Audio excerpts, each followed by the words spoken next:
এরপরে মুসা কালিমুল্লাহ বলবে আমি পারবো না, কারণ দুনিয়ার মধ্যে আমি অন্যায় ভাবে এক থাপ্পড়ে একটা মানুষকে আমি মেরে ফেলেছিলাম। আজকে যদি আল্লাহ আমাকে প্রশ্ন করে মুসা তুমি কেন ওই মানুষটাকে থাপ্পড় দিয়ে মেরে ফেলছিলা, তাহলে আমি আল্লাহর কাছে কি জবাব দিব? হযরতে মুসা বলবে আমি পারবো না, তোমরা যাও ঈসা রুহুল্লাহর কাছে। হযরতে ঈসা রুহুল্লাহ বলবে আমি পারবো না, কারণ দুনিয়ার সমস্ত খ্রিস্টানেরা আমাকে আল্লাহর ছেলে বলে ঘোষণা দিয়েছে, তারা আমার পূজা করেছে, অথচ আমি তাদেরকে বলেছি লা তুশরিকু বিল্লাহ, তোমরা আল্লাহর সাথে কাউকে শিরিক করো না, তারপরেও তারা আমার পূজা করেছে, আমাকে আল্লাহর ছেলে বলে ঘোষণা দিয়েছে। বলেন নাউযুবিল্লাহ। কাজে আল্লাহ যদি আমাকে প্রশ্ন করে ঈসা রুহুল্লাহ তুমি আমার নবী হওয়া সত্ত্বেও কেন খ্রিস্টানেরা মানুষেরা তোমাকে তোমার পূজা করতে কেন তোমাকে আমার ছেলে বলে ঘোষণা দিয়েছিল, এই প্রশ্ন যদি আল্লাহ আমাকে করে বসে আমি আল্লাহর কাছে জবাব দিতে পারবো না। তখন ঈসা রুহুল্লাহ বলবে ও মানুষেরা, আজকের এই হাসরের ময়দানে কেউ আল্লাহ রব্বুল আলামিনের সামনে দাঁড়িয়ে কথা বলতে পারবে না, কারণ আল্লাহ রব্বুল আলামিন কহার রূপকে ধারণ করেছেন। আজকের এই হাসরের ময়দানে শুধু একটা মানুষে আল্লাহ রব্বুল আলামিনের সামনে সর্বপ্রথম দাঁড়িয়ে কথা বলতে পারে, সে মানুষটা হলো আখিরি জামানার পয়গম্বর বিশ্বনবী জনাবে মুহাম্মদুর রাসূলুল্লাহ সাল্লাল্লাহু আলাইহি সাল্লাম। বলেন সুবহানাল্লাহ। একটা মানুষে কথা বলতে পারে, সেই মানুষটা হলো বিশ্বনবী জনাবে মুহাম্মদুর রাসূলুল্লাহ সাল্লাল্লাহু আলাইহি সাল্লাম। তিনি ছাড়া আজকে আল্লাহ রাব্বুল আলামিনের সামনে সর্বপ্রথম কেউ কথা বলতে পারবে না। এরপরে সমস্ত মানুষগুলি আমার আপনার নবীকে খুঁজতে থাকবে। আমার আপনার নবী সে সময় মাকামে মাহমুদে আল্লাহর দরবারে সেজদায় পড়ে যাবেন। বলেন আল্লাহু আকবার।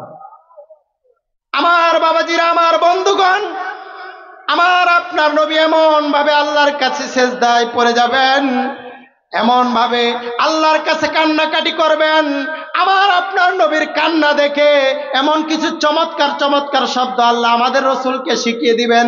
সেই শব্দগুলো দিয়ে আমার আপনার রসুল আল্লাহর প্রশংসা করবে। আল্লাহ রব্বুল আলামিন আরশে আজিমের জোশ চলে আসবে। আল্লাহ রব্বুল আলামিন ডাক দিয়ে বলবেন রসুল হাবিব, আজকে আপনি কানবেন না, আজকে আপনার কান্নার দিন নয়, আপনি মাথা উঠান। আজকে আপনি আমার কাছে যার জন্য সুপারিশ করবেন, যার জন্য আপনি কথা বলবেন, আমি আল্লাহ আপনাকে সুপারিশ করার কথা বলার অনুমতি দিয়ে দিলাম। বলেন আল্লাহু আকবার। আমার আপনার নবী এবার আল্লাহর কাছে সুপারিশ করা শুরু করে দিবেন। আমার আপনার নবী এখন কার জন্য সুপারিশ করবে আর কার জন্য সুপারিশ করবে না, সেটা আমাদের জানার দরকার আছে না নাই? যারা বলেন আছে না নাই? আমার আপনার নবী বলেছেন কিয়ামতের দিন হাসরের ময়দানে এই দুনিয়াতে যারা কোরআনের পক্ষে থাকবে, কোরআনের পক্ষে অবস্থান নিবে, কিয়ামতের দিন হাসরের ময়দানে কঠিন বিভীষিকাময় দিনে আমি রাসূল তাদের জিম্মাদার হয়ে যাব। বলেন সুবহানাল্লাহ। আর আল্লাহ রসুল বলেছেন এই দুনিয়াতে যারা কোরআনের বিপক্ষে অবস্থান নিবে, যারা কোরআনের বিরোধিতা করবে, আমি রসুল নিজে আল্লাহ রব্বুল আলামিনের দরবারে সেই ব্যক্তির বিরুদ্ধে মামলা দায়ের করে দিব। বলেন নাউযুবিল্লাহ। এজন্য আল্লাহ রসুলের সুপারিশ পেতে হলে আমাদেরকে কিসের পক্ষে থাকতে হবে? যারা বলেন কোরআনের পক্ষে থাকতে হবে। আল্লাহ রসুলের সুপারিশ ছাড়া কেউ কিয়ামতের দিন হাসরের ময়দানে আল্লাহর জান্নাতে যেতে পারবে না। আমার বন্ধুগণ, আমার বাবাজিরা, এরপরে বিচার কার্য শুরু হয়ে যাবে। আল্লাহ রসুল আল্লাহর সামনে কথা বলার অনুমতি পাবেন। তিনি যার জন্য সুপারিশ করবেন তারা জান্নাতি হয়ে যাবে, এবং যার বিপক্ষে দাঁড়াবেন সে ব্যক্তি জাহান্নামী হয়ে যাবে। এখন জান্নাতি হবে কারা আর জাহান্নামী হবে কারা, এটা আমাদের জানার দরকার আছে না নাই? যারা বলেন আছে না নাই? জান্নাতি হবে কারা এটা আমার কথা নয়, আমার আল্লাহ রব্বুল আলামিন আজ থেকে প্রায় 1500 বছর পূর্বে তার কোরআনুল কারীমের মধ্যে জানিয়ে দিয়েছেন। আল্লাহ রব্বুল আলামিন সূরা হাক্কার মধ্যে জানিয়েছেন। আল্লাহ রব্বুল আলামিন বলেন ওয়া ফাম্মা মান উতিয়া কিতাবাহুম ফায়ামিনিহি ফায়াকুলু হাউম ইকরাউ কিতাবিয়া। বলেন আল্লাহু আকবার। আল্লাহ রাব্বুল আলামিন বলেন, কিয়ামতের দিন হাশরের ময়দানে জান্নাতি হবে তারা, আমি আল্লাহ যাদেরকে ডান হাতে আমলনামা দান করব, ওই সমস্ত মানুষগুলি ডান হাতে আমলনামা পাওয়ার পরে হাসতে হাসতে আমি আল্লাহ রাব্বুল আলামিনের জান্নাতের মধ্যে প্রবেশ করবে। বলেন সুবহানাল্লাহ। এরপরে আল্লাহ রাব্বুল আলামিন বলেন, আর وَأَمَّا مَنْ أُوتِيَ كِتَابَهُ بِشِمَالِهِ فَيَقُولُ يَا لَيْتَنِي لَمْ أُوتَ كِتَابِيَهْ। এরপরে আল্লাহ তাআলা বলছেন, আর যাদেরকে আমি আল্লাহ তাআলা বাম হাতে আমলনামা দান করব, তারা বাম হাতে আমলনামা পাওয়ার পরে কি বলবে? তারা বলবে, ফায়াকুলু ইয়া লাইতানি, হায় আফসোস, হায় আমাদের আফসোস, আজকে যদি আমাদেরকে আমাদের আমলনামা আমাদের হাতে না দেওয়া হতো, এটাই তো আমাদের জন্য ভালো ছিল। এরপরে তারা কি বলবে? ওয়ালাম আদরি মা হিসাবিয়া, হায় আফসোস, আজকে যদি আমাদের হিসাব না নেওয়া হতো, এটাই তো আমাদের জন্য ভালো ছিল। এরপরে তারা বলবে, ইয়া লাইতাহা কানাতিল কাদিয়া, দুনিয়াতে আমাদের যে মৃত্যু হয়েছিল, এই মৃত্যু যদি আমাদের শেষ মৃত্যু হতো, আজকের এই হাশরের ময়দানে আমাদেরকে আবার যদি পুনরায় জীবিত না হওয়া লাগতো, এটাই তো আমাদের জন্য ভালো ছিল। এরপরে তারা বলবে, মা আগনা আন্নি মালিয়া। বলেন আল্লাহু আকবার। এরপরে তারা বলবে, দুনিয়ার মধ্যে আমাদের কত ধন সম্পদ ছিল, কত সম্পদের পাহাড় ছিল, কিন্তু দুনিয়ার সেই সম্পদ, দুনিয়ার সে টাকা পয়সা আজকে আমাদের কোনো কাজে দিল না, কোনো কাজে আসলো না। এরপরে তারা বলবে, হালাকা আন্নি সুলতানিয়া, দুনিয়ার মধ্যে আমাদের কত ক্ষমতা ছিল, কত পাওয়ার ছিল, কত আধিপত্য ছিল, কিন্তু আমাদের সেই দুনিয়ার ক্ষমতা, আধিপত্য, পাওয়ার আজকে কোথায় গেল? সেই পাওয়ার, আধিপত্য, ক্ষমতা তো আজকে আমাদের কোনো কাজে দিল না। এরপরে তারা এভাবে আফসোস করতে থাকবে। আমার ভাইরা, আমার বাবাজিরা, কিন্তু আপনারা বলেন, সে হাশরের ময়দানে আফসোস করে আর সেদিন কোনো লাভ হবে নাকি? যারা বলেন কোনো লাভ হবে? কোনো লাভ হবে না।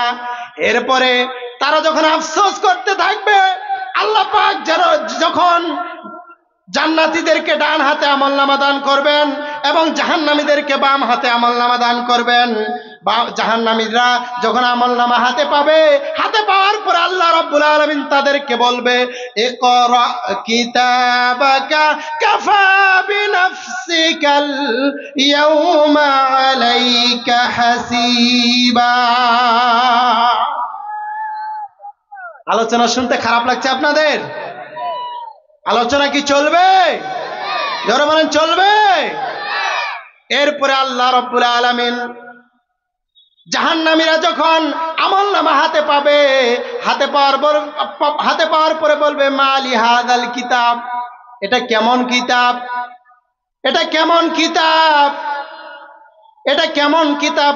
সগীরাতাও ওয়া কাবীরাতান ইল্লা আহসাহা, লা ইউগাদিরু সগীরাতাও ওয়ালা কাবীরাতাও ইল্লা আহসাহা। এটা কেমন কিতাব? দুনিয়ার মধ্যে যে ছোট ছোট অপরাধ করেছি, বড় বড় অপরাধ করেছি, সব কিছু আমলনামার মধ্যে তুলে দেওয়া হয়েছে। তারা অবাক হয়ে যাবে। তারা জাহান্নামীরা যখন বাম হাতে আমলনামা পাবে, আমলনামা পাওয়ার পরে তারা বলবে, রব্বুল আলামিন, এটা মনে হয় আমার আমলনামা না। তারা অস্বীকার করার চেষ্টা করবে। আল্লাহ পাক বলবে, পড়ো তোমার আমলনামা, আজকে তোমার আমলনামা পড়ার জন্য তুমি নিজেই যথেষ্ট। সেদিন আপনার আমলনামা পড়ার জন্য কোনো উকিল লাগবে না, কোনো অ্যাডভোকেট লাগবে না। সেদিন আপনার আমলনামা পড়ার জন্য আপনি নিজেই যথেষ্ট। তার আমলনামা পাওয়ার পরে বলবে, রব্বুল আলামিন, এটা মনে হয় আমার আমলনামা না, তোমার ফেরেশতারা মনে হয় ভুল করে অন্য জনের আমলনামা আমার হাতে দিয়ে দিয়েছে। আল্লাহ রাব্বুল আলামিন তখন বলবেন, না বান্দা, এটা তোমার এই আমলনামা, এটা যে তোমার আমলনামা তার জন্য আমার কাছে প্রমাণ রয়েছে। কি প্রমাণ? আল্লাহ তাআলা তখন বলবেন, আল্লাহ তাআলা সূরা ফিতরের মধ্যে বলছেন, আল্লাহ তাআলা তখন বলবেন ওয়া ইন্না আলাইকুম লাহাফিযিন।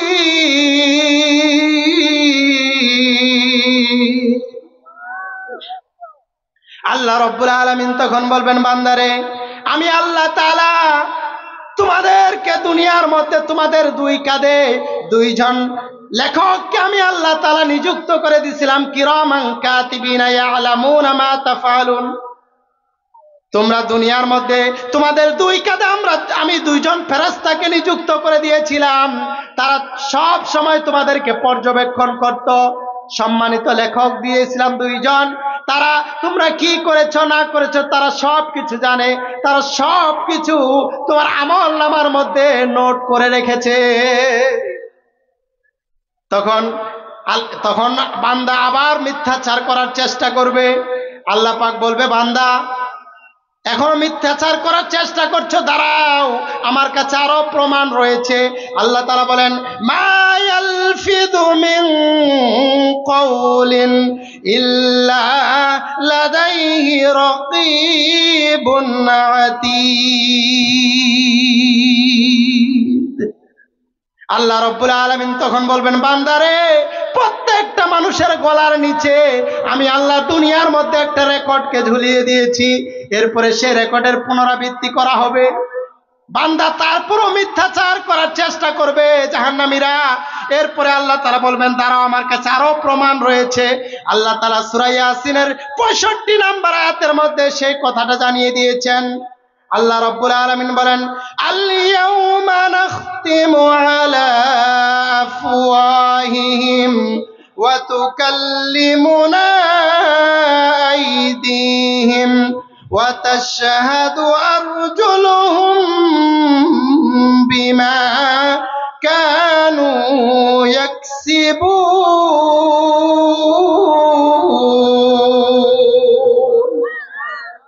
আল্লাহ রাব্বুল আলামিন বলবেন, বান্দারে দাঁড়াও, অনেক কথা বলেছো, এবার তোমার মুখকে বন্ধ করো। আল্লাহ তাআলা বলছেন, আল ইয়াউমা নাখতিমু আলা আফওয়াহিহিম, সেদিন আমি আল্লাহ প্রত্যেকটা বান্দার মুখের মধ্যে মোহর মেরে দিব। সেদিন বান্দার কৃতকর্মের ব্যাপারে, প্রত্যেকটা কৃতকর্মের ব্যাপারে তার হাত এবং পা আমি আল্লাহ রাব্বুল আলামিনের সামনে সাক্ষ্য দিতে থাকবে। বলেন আল্লাহু আকবার। হাত এবং পায়ের জবান আল্লাহ তাআলা খুলে দিবেন। আপনি দুনিয়াতে কি করেছেন আপনার কৃতকর্মের ব্যাপারে স্বয়ং হাত আল্লাহ রাব্বুল আলামিনের সামনে সাক্ষ্য দিবে, আপনার চোখ সাক্ষী দিবে, আপনার পা সাক্ষী দিবে, আপনার অঙ্গ প্রত্যঙ্গগুলি আল্লাহ রাব্বুল আলামিনের সামনে সাক্ষী দিবে। দুনিয়াতে কার কাছে ঘুষ খেয়েছেন, দুনিয়াতে কত টাকা সুদ খেয়েছেন, দুনিয়াতে কার সম্পদ অন্যায়ভাবে আত্মসাৎ করেছেন, কার জমি বেঈমানি করে খেয়েছেন, কার উপরে জুলুম করেছেন, কার উপরে মিথ্যা তহমত দিয়েছেন, সেদিন আপনার কৃতকর্মের ব্যাপারে আপনার হাত এবং পা আল্লাহ রাব্বুল আলামিনের সামনে সাক্ষ্য দিতে থাকবে। আমার বাবাজিরা, আমার ভাইরা, সেদিন বাঁচার কোনো উপায় থাকবে? জোরে থাকবে? বাঁচার কোনো উপায় থাকবে না। সেদিন আমার আপনার কৃতকর্মের ব্যাপারে আমাদের অঙ্গ প্রত্যঙ্গগুলি কথা বলবে। আমার বাবাজিরা, আমার ভাইরা, এরপরে আল্লাহ রাব্বুল আলামিন ওই ফেরেশতাদেরকে অনুমতি দিবেন, খুযুহু ফাগুল্লুহু, তাদেরকে ধরো, তাদেরকে ধরো, তাদেরকে পাকড়াও করো। এরপরে সুম্মাল জাহিমা ফাসাল্লু, তাদেরকে এরকম শিকলের সাথে বাধাই করে আমার জাহান্নামের মধ্যে নিক্ষেপ করো। বলেন নাউযুবিল্লাহ। শুধু শিকলের সাথে বাধাই করা হবে না, আল্লাহ তাআলা বলছেন, সুম্মা ফি সিলসিলাতিন দারউহা ৭০ যিরাআন ফাসলুকু, সেদিন জাহান্নামীদেরকে ৭০ হাত শিকলের সাথে বেঁধে আমার জাহান্নামের মধ্যে নিক্ষেপ করা হবে। বলেন নাউযুবিল্লাহ। দলে দলে জাহান্নামীদেরকে জাহান্নামের দিকে হাঁকিয়ে নেওয়া হবে। জাহান্নামীদেরকে যখন জাহান্নামের দিকে হাঁকিয়ে নেওয়া হবে, জাহান্নামের যে ফেরেশতারা থাকবে তারা তখন জাহান্নামীদেরকে বলবে, আলাম ইয়াতিকুম নাদির, তোমাদের কাছে কি দুনিয়ার মধ্যে কোনো সতর্ককারী যায়নি? তারা কি তোমাদেরকে সতর্ক করেনি, সাবধান করেনি? তখন তারা বলবে ক্বালু বালা ক্বাদ জাআনা নাযীর, হ্যাঁ আমাদের কাছে দুনিয়াতে সতর্ককারী এসেছিল, আলেম উলামারা, নবী রাসূলরা আমাদেরকে এই জাহান্নাম থেকে সতর্ক করেছিল, সাবধান করেছিল। কিন্তু ফাকাযযাবনা ওয়া কুলনা মা নাযালাল্লাহু মিন শাই, আমরা তাদেরকে মিথ্যাবাদী হিসাবে প্রতিপন্ন করতাম আর বলতাম ওয়া কুলনা মা নাযালাল্লাহু মিন শাই, আল্লাহ তাআলা এসব কিছুই নাজিল করেন নাই। ইন আনতুম ইল্লা ফি দালালিন কাবীর, বরঞ্চ তোমরা বড় গুমরাহির মধ্যে আছো। বলেন নাউযুবিল্লাহ। তারা এইভাবে বলবে। এরপরে তারা আরো কি বলবে?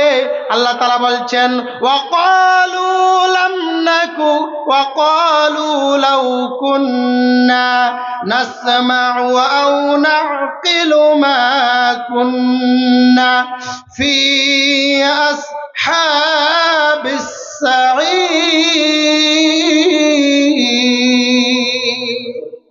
তারা বলবে হায় আফসোস, তারা আফসোস করতে থাকবে এবং তারা বলবে আমরা যদি আজকে দুনিয়াতে যারা আমাদেরকে সতর্ক করেছিল, জাহান্নাম থেকে সতর্ক করেছিল, হাসরের ময়দান সম্পর্কে আমাদেরকে অবগত করেছিল, আজকে যদি আমরা তাদের কথা শুনতাম আর আমরা যদি তাদের কথা বুঝতাম, তাহলে আজকে আমাদের জাহান্নামের মধ্যে যাওয়া লাগতো না। তারা আফসোস করতে থাকবে। কিন্তু সেদিন আফসোস করে আর কোনো লাভ হবে? যারা বলে লাভ হবে, লাভ হবে না। এজন্য আমি একটি কথাও বানিয়ে বলতেছি না, এখানে উলামায়ে কেরাম আছেন, আল্লাহর কোরআন থেকে কোট করে করে কথা বলতেছি।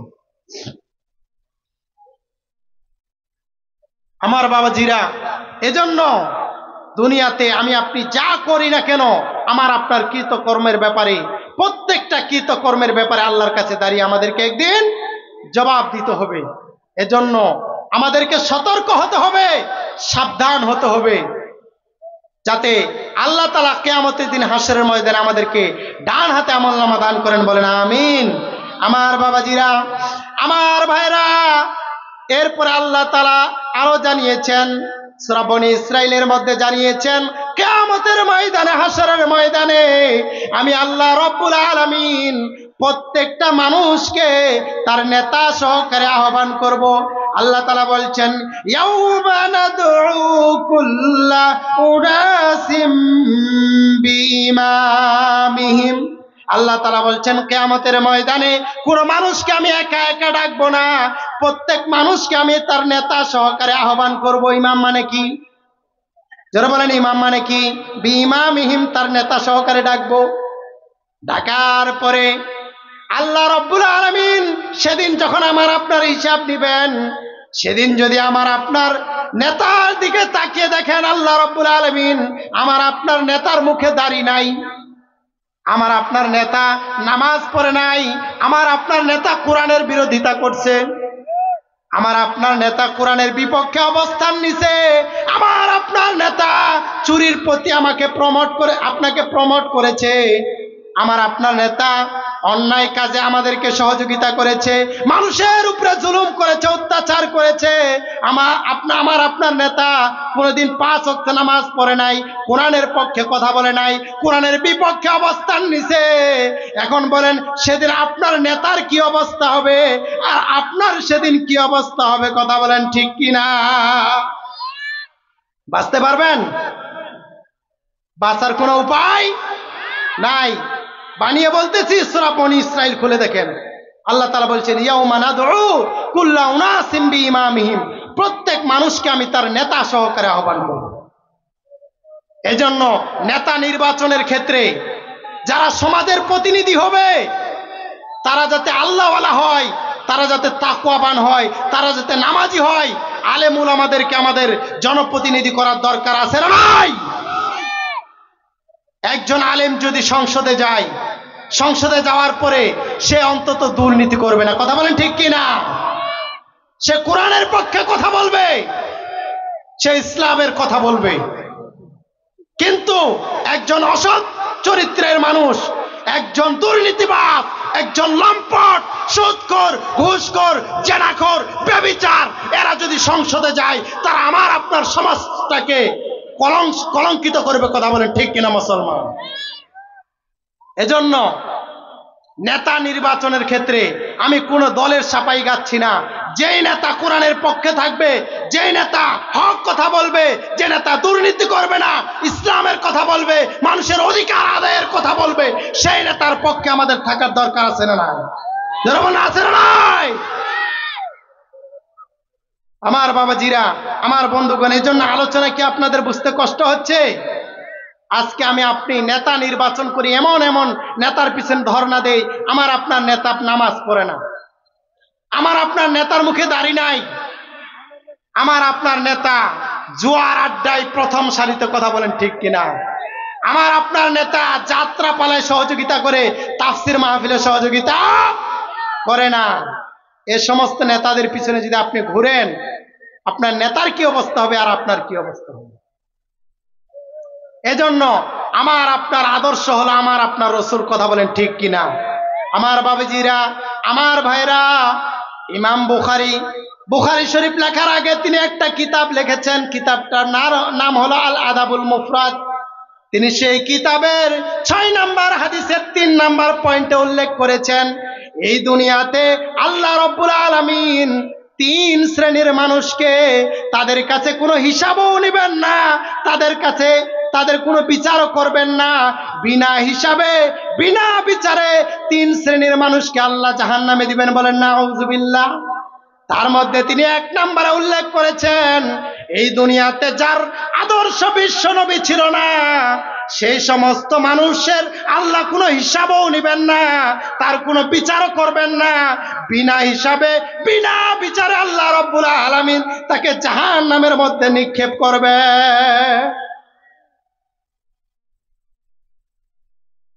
আমার আপনার আদর্শ কে? জোরে বলেন তো, জোরে বলেন কে? আমার আপনার আদর্শ হলো বিশ্বনবী।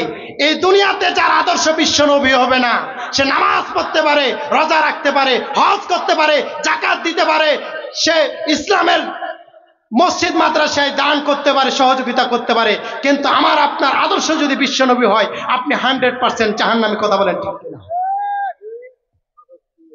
আপনার আমার আদর্শ যদি বিশ্বনবী না হয়, অন্য কেউ হয়ে থাকে, আমি আপনি যে জাহান্নামী, তার প্রমাণ হচ্ছে আল্লাহ রসুলের চাচা আবু তালেব। কথা বলেন ঠিক কিনা? এই লোকটা আল্লাহ রসুলকে কম ভালোবাসে নাই। এই লোকটা আমি আপনি আর কি কেমন আল্লাহ রসুলকে ভালোবাসি, আমার আপনার চাইতে 100 গুণ বেশি আল্লাহ রসুলকে এই লোকটা ভালোবাসত। কিন্তু এই লোকটা আল্লাহ রসুলের চাচা আবু তালেব সারা জীবন আল্লাহ রসুলকে কলে কাঠে করে মানুষ করেছেন, নিজের পিতার মতো বাবার মতো বট গাছ হয়ে ছায়া দান করেছেন, আশ্রয় দান করেছেন। এরপরে এই লোকটা যখন মারা যাওয়ার আগ মুহূর্তে যখন ভীষণ অসুস্থ, তিনি অসুস্থ হয়ে পড়লেন, তার এক পাশে আল্লাহ রসুল দাঁড়ানো, আর এক পাশে আবু জেহেল দাঁড়ানো। আল্লাহ রসুল আবু তালেবকে ডাক দিয়ে বলে, চাচা, আপনি আমাকে সারা জীবন কোলে কাঠে করে মানুষ করেছেন, চাচা, বাবার মতো আমার মাথার উপরে বট গাছের মতো ছায়া দান করেছেন, চাচা, আমাকে আপনি নিজের সন্তানের মতো লালন পালন করেছেন, চাচা, আপনি জাহান্নামে যাবেন, এটা কখনো হতে পারে না, এটা আমি কখনো মেনে নিতে পারবো না। আপনি শুধু একটা বার পরে লা ইলাহা ইল্লাল্লাহ মুহাম্মাদুর রাসূলুল্লাহ বলার দরকার নাই, আপনি শুধু বলেন লা ইলাহা ইল্লাল্লাহ, এতটুকু বললেই আমি আল্লাহর সাথে ঝগড়া করে কিয়ামতের ময়দানে আপনাকে আমি জান্নাতে নিয়ে যাব। বলেন আল্লাহু আকবার।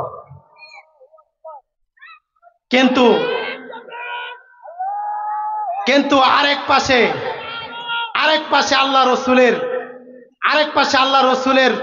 আরেক পাশে আবু জেহেল দাঁড়ানো। আবু জেহেল ডাক দিয়ে বলছে, না নেতা না, সারা জীবন বাপ দাদার ধর্মের উপরে থাকলা, আর জীবনের শেষ মুহূর্তে এসে বাপ দাদার ধর্মে চুনকালি মাখাবা, নেতা এরকম কাজ করিও না, মানুষেরা তোমাকে কাপুরুষ বলবে, জীবনের শেষ মুহূর্তে এসে বাপ দাদার ধর্মে চুনকালি মাখায়ও না, তুমি মুহাম্মদের কালিমা পড়িও না। আবু তালেব একবার বিশ্বনবীর মুখের দিকে তাকায়, আর একবার আল্লাহ রসুল আবু জেহেলের মুখের দিকে তাকায়, দুই দিকে তাকায়। তো সর্বশেষ আবু তালেব যে শব্দটা ব্যবহার করেছে, আলা মিল্লাতি আব্দুল মুত্তালিব, মানে আমি আব্দুল মুত্তালিবের শিরকি ধর্মের উপরে শেষ নিঃশ্বাস ত্যাগ করলাম। বলে নাউযুবিল্লাহ। কিন্তু আপনারা বলেন, আল্লাহর যে বিধান, সেই বিধান অনুযায়ী আবু তালেব কি জান্নাতি না জাহান্নামী? আলোচনা কি বুঝতেছেন? জান্নাতি না জাহান্নামী? জাহান্নামী। তো আমি যে কথাটা বলতে চাচ্ছি,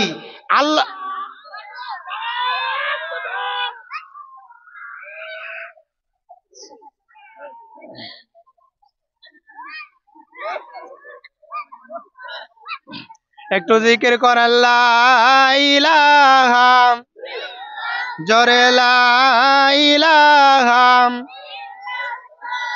লা ইলাহা, সুবহানাল্লাহ ওয়ালহামদুলিল্লাহ, লা ইলাহা, আরো জোরে ভাই লা ইলাহা, সুবহানাল্লাহ ওয়ালহামদুলিল্লাহ, লা ইলাহা, আরো জোরে লা ইলাহা। আল্লাহর নাম জোরে বললে আমার আপনাকে সুস্থতা দান করবেন কে? আমার আপনার কণ্ঠকে সুস্থ করে দিবেন কে? এজন্য আল্লাহর জিকির করতে কেউ কৃপণতা করবেন না, জোরে বলেন লা ইলাহা, জোরে লা ইলাহা।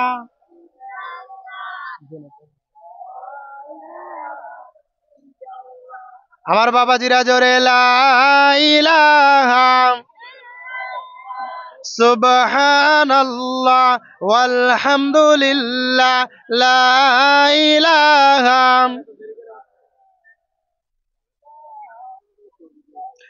জোরে লা ইলাহা,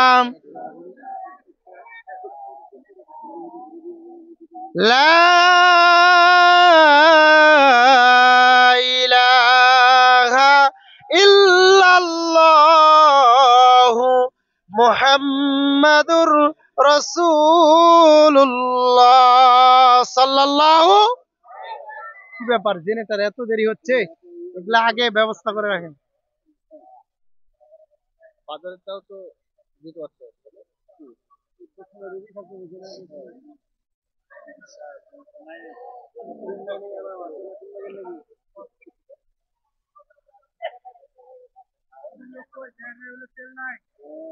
এগুলো এটা কথা হলো, এগুলো আগে ব্যবস্থা করে রাখবে না?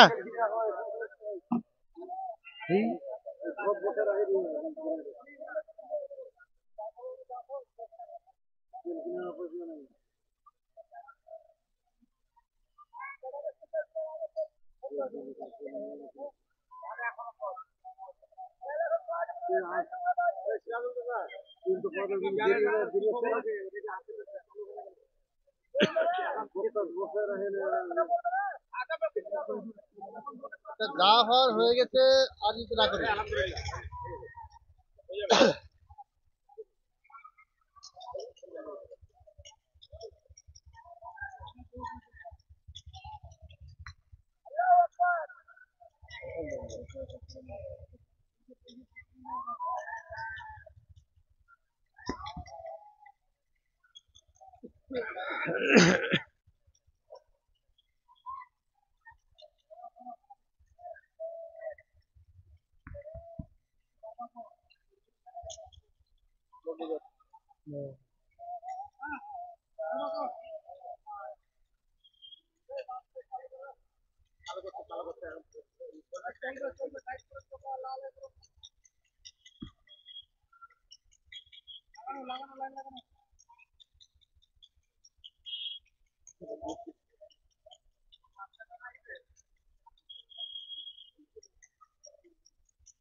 আলহামদুলিল্লাহ। আমার বাবাজিরা, আমার ভাইয়েরা, আলোচনা আপনাদের মনে আছে? আমি যেই আমার ঘটনা বলার উদ্দেশ্য না, আমি যে কথাটা বলতে চাচ্ছি যে আজকে আমি আপনি বলছি, মনে করছি যে আল্লাহর রসুল আর আমি নামাজ পড়ছি, রোজা রাখছি, হজ করছি, জাকাত দিচ্ছি, তো আল্লাহ আমাকে জান্নাত না দিলে কাকে দিবে? তো আপনাকে, আপনি নামাজ পড়ছেন, হজ করছেন, জাকাত দিচ্ছেন, সবকিছু করছেন, কিন্তু আল্লাহ রসুলের আদর্শ আপনার জীবনে নাই। আল্লাহ রসুলের আদর্শকে আপনার জীবনে আপনি আমার মায়েরা, আমার বোনেরা, মহিলা প্যান্ডেলে জায়গা হচ্ছে না। আমার মায়েরা, আমার বোনেরা, আপনাদেরকে আমি অনুরোধ করতে চাই, আপনারা মেহেরবানি করে একটু সামনে আগিয়ে আসেন। আরেকজনকে জায়গা করে দেন, আপনি যদি আরেকজনকে জায়গা করে দেন, আপনার জন্য জান্নাতে আল্লাহ জায়গা বরাদ্দ করে দিবেন। বলেন সুবহানাল্লাহ। আমার বাবাজিরা, তো যেটা বলতেছিলাম, তো আমার আপনার নবী আল্লাহ রসুলের চাচা আবু তালেব, তিনি যদি এত ভালোবাসার পরও, তিনি আল্লাহ রসুলকে এত মহব্বত করার পরও, নিজের সন্তানের চাইতে বেশি ভালোবাসার পরও যদি আল্লাহ তাকে জাহান্নামে দেয়, কি কারণে জাহান্নামে দিল? তার কারণ কি বলেন? আল্লাহ রসুলের ভালোবাসা কমতি ছিল? ছিল না। একটাই কারণ, তার কারণ হলো আল্লাহ রসুলের সাথে তার আদর্শিক দ্বন্দ্ব। কিসের দ্বন্দ্ব বলেন তো? আদর্শিক দ্বন্দ্ব থাকার কারণে আবু তালেবকে যদি আল্লাহ জাহান্নামী বলে ঘোষণা দেয়, তাহলে আজকে আপনি বলছেন আমি নামাজ পড়ি, হজ করি, যাকাত দেই, আল্লাহ আমাকে জান্নাত না দিলে কাকে দিবে? আপনি কি